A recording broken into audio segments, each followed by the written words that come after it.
Praise Lord, praise Lord, praise Lord. Hallelujah, hallelujah, hallelujah.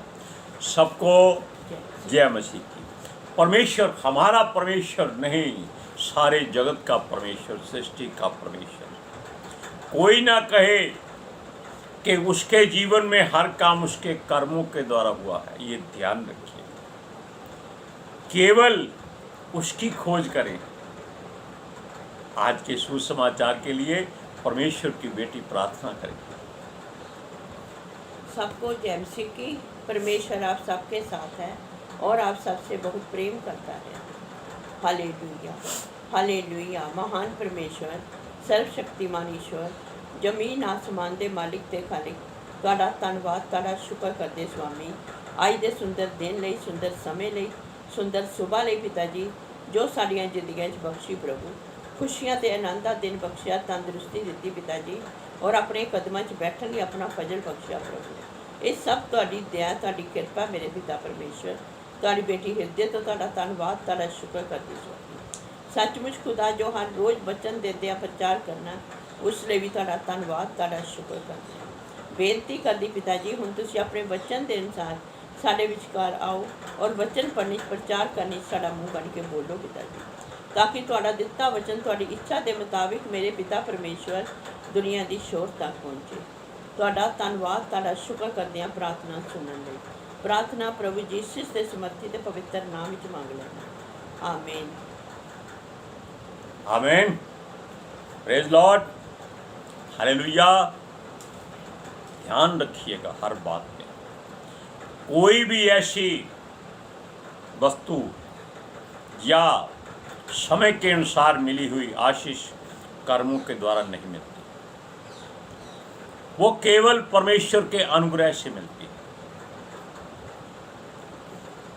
हम इसलिए आपको कहते हैं कि संसार में केवल कर्मों को महत्व ज़्यादा दिया जाता है, जबकि उसका कोई कार्य नहीं होता। कर्म भी परमेश्वर की ओर से बनते हैं और आशीष भी उसी की ओर से मिलती है। अनुग्रह भी उसी की मर्जी से मिलता है और अभिषेक भी उसकी इच्छा से ही पूरा होता है। हालेलुया। ये सांसें चलती हैं, ये कर्मों के कारण नहीं है, ये उसकी मर्जी से चलती है। ये शरीर जो आपको मिला है, ध्यान रखिए, ये उसकी बरकत का कारण है जो उसने आपको दी है। वरना आप जानते हैं कि संसार में अंधे, बहरे, काने या गूंगे या मंदबुद्धि या टुंडे ये लोग पैदा होते हैं। क्यों पैदा होते हैं? लोग कहते हैं इसके कर्मों का फल है, इसके माता पिता ने, किसी ने पाप किया है। नहीं, वो परमेश्वर की महिमा के लिए होते हैं। यीशु मसीह ने भी यही कहा। लेकिन हम दूसरी तरफ जाएंगे, वो कहता है कि उसके धार्मिकता की खोज करो, कर्मों के पीछे मत भागो, उसके राज्य की खोज करो। हालेलुया। क्योंकि उसके धर्म की खोज करने वाले जो होते हैं वो ही उसके खोजी कहलाते हैं, और परमेश्वर उनके कर्मों को आशीष में बदल देता है, बरकत में बदल देता है, अनुग्रह से भर देता है और उस पर अपना अभिषेक करता है। हालेलुया। उसको पवित्र आत्मा का वरदान देता है। आप देखते हैं कि हम रोज परमेश्वर के वचनों को बोलते हैं। ये हमारी इच्छा नहीं थी, हम सच कहते हैं, ये उसकी मर्जी थी, ये हमारे कर्मों में नहीं था, ये हमारा हक था जो परमेश्वर ने हजारों वर्ष पहले हमारे हिस्से में लिखा हुआ था। आप फिर कहेंगे कि यह कर्मों की बात है। नहीं, आपको आपके पूर्वजों से धन संपत्ति मिलती है, वो आपके कर्मों से नहीं है, वो आपके माता पिता की मर्जी से है। Hallelujah, hallelujah. कर्म कौन करता है आजकल? अच्छा कर्म कोई भिखारी, लूला लंगड़ा, मैले वस्त्र पहने हुए, बदबू आ रही हो, उसके पास कोई नहीं खड़ा हो सकता। अगर आप खड़े होते हैं तो उसके कर्म अच्छे हैं कि आप जैसा मनुष्य उसके पास गया। ये होते हैं कर्म। हालेलुया। क्योंकि आपके हृदय में उसके लिए दया जागी, करुणा जागी, यानी कि तरस आया कि देखो बेचारा कितना दुखी है। बस आपका इतना सोचना ही परमेश्वर को हिला देता है। सुनिए, हम उसके खोजी बने कि हमें बनाने वाला हमारा प्रभु, हमारा मुक्तिदाता, हमारा सृजनहार, सर्वशक्तिमान, परम प्रधान, ईश्वरों का न्याय करने वाला, राजाओं का राजा, प्रभुओं का प्रभु, जानते हैं कौन है? सेनाओं का यहोवा, जिसने हमारे लिए, हमारे कर्मों को बनाने के लिए अपने प्रिय पुत्र यीशु मसीह को भेजा, ताकि हमारी बुराइयां निकालकर उसमें अभिषेक भर दे। हमारे पापों को धो डाला उसने अपने लहू से, ताकि हमारा विश्वास उस पर हो जाए कि हम उसकी खातिर जी रहे। वो हमारी खातिर जिया नहीं, वो हमारी खातिर मरा था, हम उसकी खातिर जिएंगे, ये याद करके कि उसने हमारे लिए प्राण दिए थे। हालेलुया। सुनिए, धरती पर लोग केवल अपने कथन, वचन, रीति रिवाज या धरती के कानून के अनुसार धर्म की खोज करते हैं और नहीं जानते कि पीढ़ियों की रूढ़िवादिता और उनके पूर्वजों के अनुसार परमेश्वर की खोज करना अच्छा है या बुरा है। वो केवल रूढ़िवादिता को, परमेश्वर की बातों को नहीं, जो उनके पूर्वजों ने कही थी उनको मानते, परमेश्वर को नहीं मानते। वो कहते हैं हमारे पिता ने ये किया था, जैसे इजरायली नहीं यहूदी कहते थे कि हम मूसा की संतान हैं, या मूसा हमारा प्रधान था, या हम इब्राहिम की संतान हैं। ऐसी बातें रूढ़िवादी। इब्राहिम को भी तो बनाने वाला कोई था, वो भी मर गया था, मूसा भी मर गया था, और सब मरेंगे।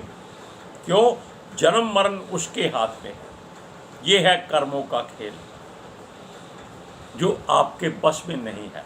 सुनिए, इसीलिए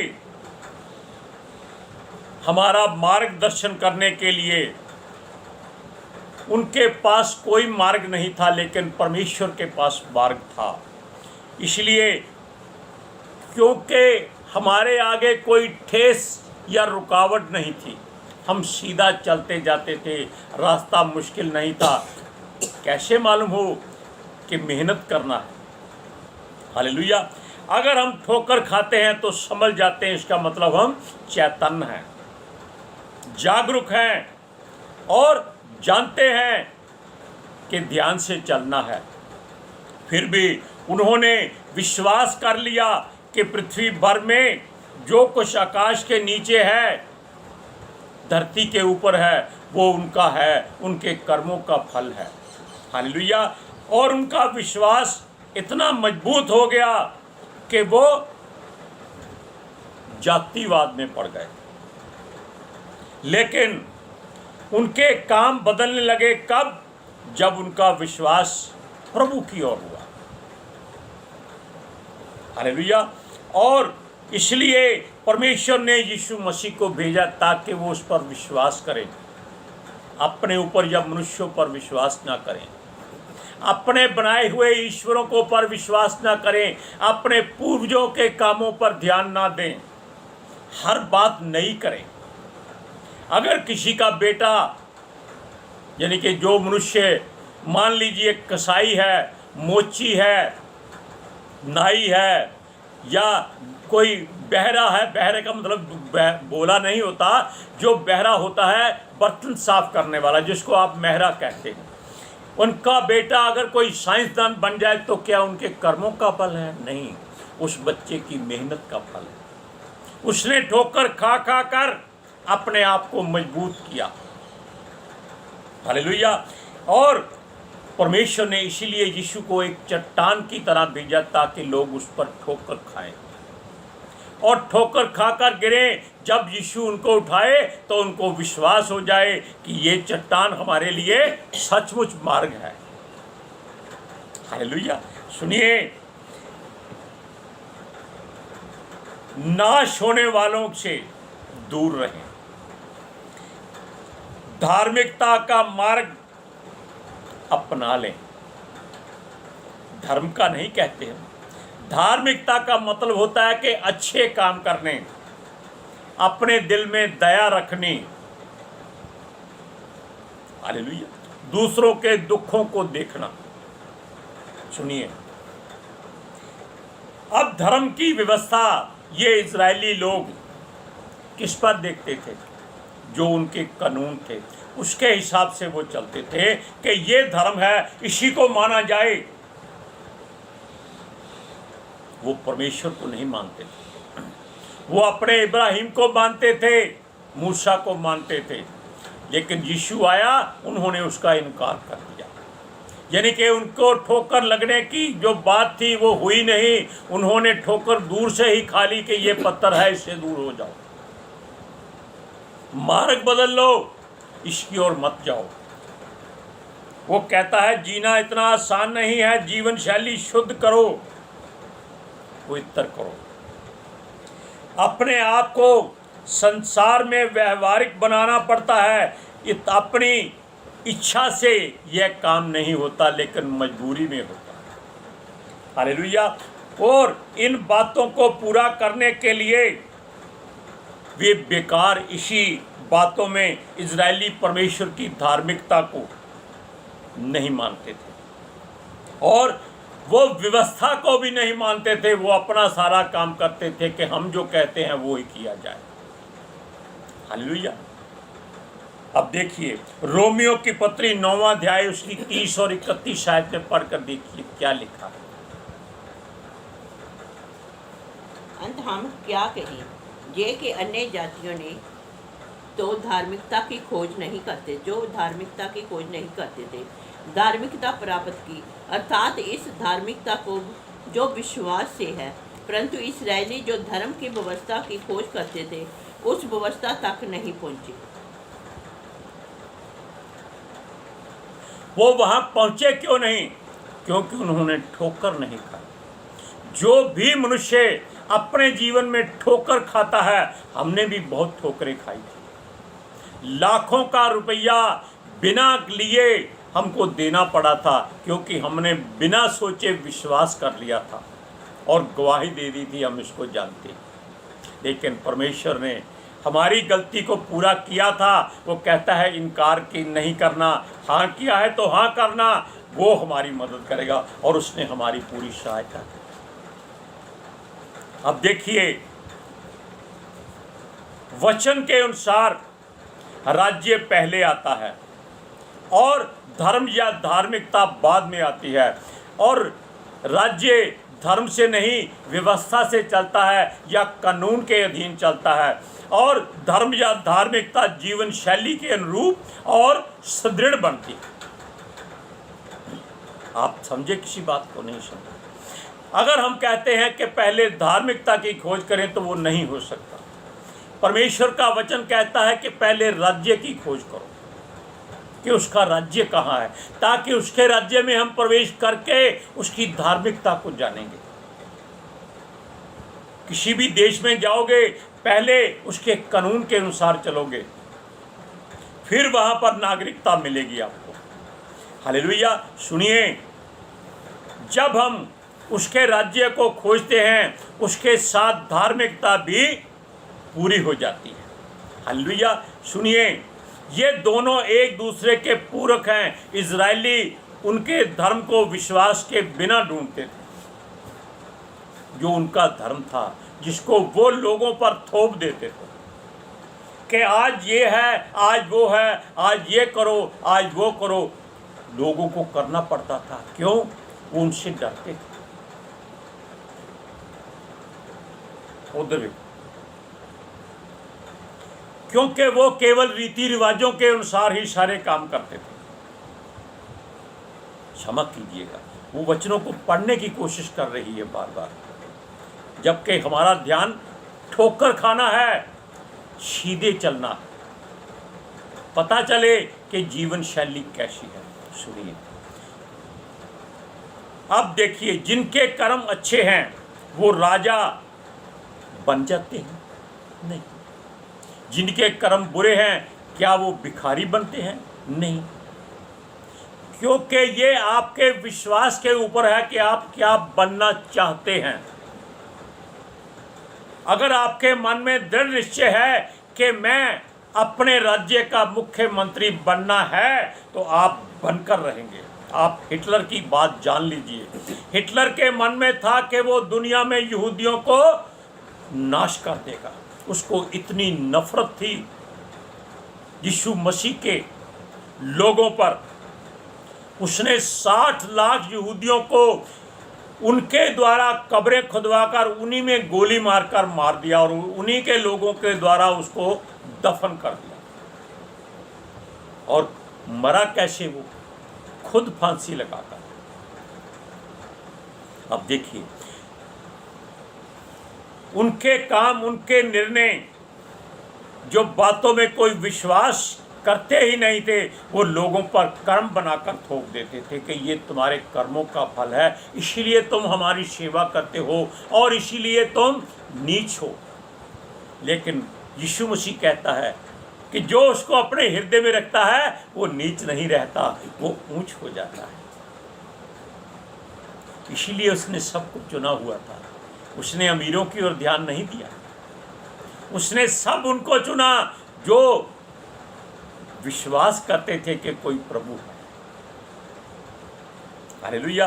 अब सुनिए, परमेश्वर का दान, हमारा उद्धार और अनुग्रह, ये सब दान जो हैं मनुष्यों की ओर से नहीं, कर्मों के द्वारा भी नहीं, और हम घमंड नहीं कर सकते ये कि हमारे पास हैं।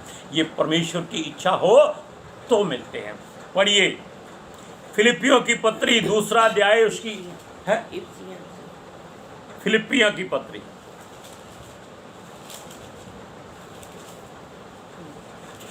पढ़ता है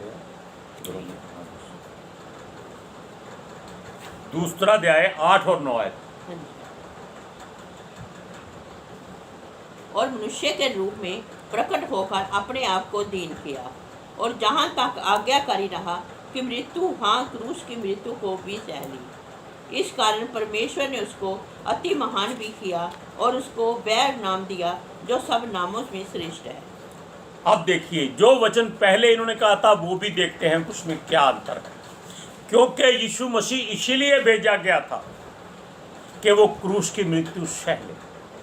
किसके लिए? हमारे कर्मों को उज्जवल करने के लिए, विश्वास के द्वारा मजबूत करने के लिए। पढ़िए, क्योंकि विश्वास के द्वारा अनुग्रह ही से हमारा उद्धार हुआ है, और ये तुम्हारी ओर से नहीं वरन परमेश्वर का दान है, और ना कर्मों के कारण, ऐसा ना हो कि कोई घमंड करे। अब देख लीजिए, दोनों वचन पूरक हैं एक दूसरे के। Hallelujah, praise Lord. अब सुनिए, इजरायली अपने कामों को पहल देते थे, धर्म या धार्मिकता को थोप देते थे, ये हम बता चुके हैं। हालेलुया। आज पूर्व मनुष्य, जो पुराने मनुष्य थे, वो इस बातों को नहीं मानते। अगर कोई बुजुर्ग जीवित है जिसकी उम्र 100 सवा 100 साल है, आप उससे पूछ कर देखिए, वो कहेगा हमारे पूर्वजों ने ये किया था, वो किया था। वो परमेश्वर की बात करता ही नहीं। वो कहता है इसीलिए मैं इतनी लंबी उम्र जी रहा हूँ, चाहे वो मृत्युशैया पर पड़ा हो, यानी कि अपने बिस्तर पर पानी तक लोगों से मांग कर पीता हो। वो अपने ऊपर घमंड करता है लंबी उम्र पर। क्या फायदा है? वो कहता है मेरे कर्मों से मुझे लंबी उम्र मिली है। लानत है ऐसी उम्र पर। जो मनुष्य तंदुरुस्त होकर दूसरों की सेवा करता रहता है, उसके अंदर विश्वास है कि परमेश्वर उसको बिस्तर पर पड़ने नहीं देगा। वचन में भी लिखा है कि वो अगर आप बिस्तर पर हैं, आपका बिछौना परमेश्वर आकर बदली करता है और वो तंदुरुस्त देता है और उठा देता है। पतरस की सास बीमार थी, यीशु मसीह गया, उसने उसको हाथ से छुआ, उठाकर खड़ा कर दिया। यानी कि परमेश्वर जानता है कि किसको कब क्या देना है, उसको क्या कहना है, उसके लिए क्या करना है। अब सुनिए, संसार में व्यवस्था को कोई मानता ही नहीं है, पर हमें धर्म को बलपूर्वक बनाया जाता है। आज आप देख सकते हैं, हमारा धर्म सबसे ऊंचा है, इसकी बात मानो वरना काट दिए जाओगे। आप उड़ीसा में देख सकते हैं, पास्टरों को मारते हैं, यहूदियों, इजरायलियों और विश्वासियों और मसीह लोगों को तसीहे दे देकर मारा जा रहा है। इसका मतलब ये नहीं कि हम उनके विरोध में उठे, हम केवल उस परमेश्वर का धन्यवाद करेंगे कि जो मार खा रहे हैं, जो सह रहे हैं, वो परमेश्वर को प्राप्त करेंगे। वो ठोकर खा रहे हैं ताकि परमेश्वर के मार्ग पर बने रहें। उनके लिए कोई ऐसी मदद ना करें कि उनका जीवन बचाए। वो उनका परमेश्वर की ओर से कर्मों का फल मिलने वाला है, क्योंकि उन्होंने प्रभु को माना है। अब सुनिए, इजरायलियों ने यीशु को जो ठोकर का पत्थर था, ठोकर खाकर दूर हट गए कि ये मार्ग गलत है और रास्ता ही बदल लिया। लेकिन जिसने यीशु मसीह के कारण ठोकर खाई और मन में सोचा कि ये ठोकर मुझे क्यों लगी है, इसकी खोज करो, उसने उसको पा लिया, क्योंकि उसने उसका राज्य देखा और उसकी धार्मिकता की खोज की। हालेलुया। आप भी ऐसा ही सोचिए कि यीशु मसीह को बुरा कहते हैं, एक बार उसको मानकर देख लीजिए कि क्या वो आपको ठोकर देने के लिए था या आपका जीवन बचाने के लिए था। अब सुनिए, परमेश्वर ने इसीलिए चट्टान यानी यीशु को वहां स्थिर कर दिया था कि जो ठोकर खाएगा, अगर वो नहीं संभला तो नाश हो जाएगा। जैसे इजरायली, यहूदी जो ठोकर खाकर रास्ता बदल लेते थे, फिर नहीं आगे जाते थे, क्यों? मुश्किल था रास्ता। यीशु मसीह को मानना आसान मार्ग नहीं है। इतनी ठोकरें लगती हैं कि आदमी मरने के करीब हो जाता है, लेकिन वो मरने नहीं देता, वो हाथ थाम लेकर उठा लेता है। कहते हैं धर्मी 7 बार गिरे तो भी वो गिरा नहीं रहता, परमेश्वर उसको उठाकर खड़ा करता है। हालेलुया। और उसको नाश नहीं होने देता। ये अनंत जीवन की राह है, उसका मार्ग है। यह जानते हुए यीशु सब कुछ जानता है और वो सब कुछ कर सकता है, फिर भी उन्होंने विश्वास नहीं किया। उन्होंने सब कुछ पढ़ा हुआ था कि बैतलहम से एक उठेगा, मतलब पैदा होगा, जो इजरायलियों का मार्गदर्शन करेगा। इजरायली कोई एक कौम नहीं है, वो सारी दुनिया इजरायली है जो परमेश्वर पर विश्वास करते हैं, चाहे किसी भी रूप में करते हैं। हालेलुया। सुनिए, परंतु उनके मुंह यही कहते हैं, संसार में जीना है, संसार में मरना है। लेकिन चट्टान जो यीशु मसीह है, परमेश्वर का पुत्र है, ये टूट नहीं सकता। इसके ऊपर से गुजरना है तो इसके साथ ठोकर खाकर इसके ऊपर से गुजरो, परमेश्वर आपको जीवन देता है। पढ़िए रोमियो की पत्री 9वां अध्याय उसकी 32 और 33 आयत में। इसलिए कि वह विश्वास से नहीं परंतु मानव कर्मों से उसकी खोज करते थे। उन्होंने उस ठोकर के पत्थर पर ठोकर खाई, जैसा लिखा है, देखो मैं सिजोन में एक ठेस लगने का पत्थर और ठोकर खाने की चट्टान रखता हूँ। और जो उस पर विश्वास करेगा वह लज्जित ना होगा। Praise Lord. अब आप इन वचनों को पढ़कर देखिए, सोचिए कि आपके जीवन में जो भी बात है कर्मों के द्वारा है या आपके विश्वास के द्वारा है। हालेलुया। आज के सुसमाचार के लिए परमेश्वर की बेटी प्रार्थना करें। Hallelujah. Thank you Jesus, thank you Lord, thank you पवित्र आत्मा जी। ਤੁਹਾਡਾ ਧੰਨਵਾਦ, ਤੁਹਾਡਾ ਸ਼ੁਕਰ ਕਰਦੇ ਸਵਾਮੀ, ਸਾਡੇ ਵਿਚਕਾਰ ਆਉਣ ਲਈ, ਵਚਨ ਪੜ੍ਹਨੇ, ਪ੍ਰਚਾਰ ਕਰਨੇ, ਸਾਡਾ ਮੂੰਹ ਬਣ ਕੇ ਬੋਲਣ ਲਈ ਪਿਤਾ ਜੀ ਤੁਹਾਡੀ ਬੇਟੀ ਹਿਰਦੇ ਤੋਂ ਤੁਹਾਡਾ ਧੰਨਵਾਦ, ਤੁਹਾਡਾ ਸ਼ੁਕਰ ਕਰਦੀ ਸਵਾਮੀ। ਸੱਚਮੁੱਚ ਖੁਦਾ ਤੁਹਾਡਾ ਦਿੱਤਾ ਵਚਨ ਤੁਹਾਡੀ ਇੱਛਾ ਦੇ ਮੁਤਾਬਿਕ ਮੇਰੇ ਪਿਤਾ ਪਰਮੇਸ਼ਵਰ ਦੁਨੀਆ ਦੀ ਸ਼ੋਰ ਤੱਕ ਪਹੁੰਚੇ, ਲੋਕ ਸੁਣਨ ਔਰ ਸੱਚਾਈ ਨੂੰ ਜਾਣਨ ਔਰ ਸੱਚਾਈ ਉਹਨਾਂ ਨੂੰ ਆਜ਼ਾਦ ਕਰੇ ਪਿਤਾ ਜੀ। ਮੈਂ ਤੁਹਾਡਾ ਧੰਨਵਾਦ, ਤੁਹਾਡਾ ਸ਼ੁਕਰ ਕਰਦੀ ਸਵਾਮੀ, ਔਰ ਤੁਹਾਡੇ ਬੱਚੇ ਹਮੇਸ਼ਾ ਤੁਹਾਡੀ ਸ਼ਾਂਤੀ ਔਰ ਤੁਹਾਡੇ ਅਨੁਗ੍ਰਹਿ ਵਿੱਚ ਬਣੇ ਰਹਿਣ। ਆਮੀਨ। आमीन। सबको जय मसीह की।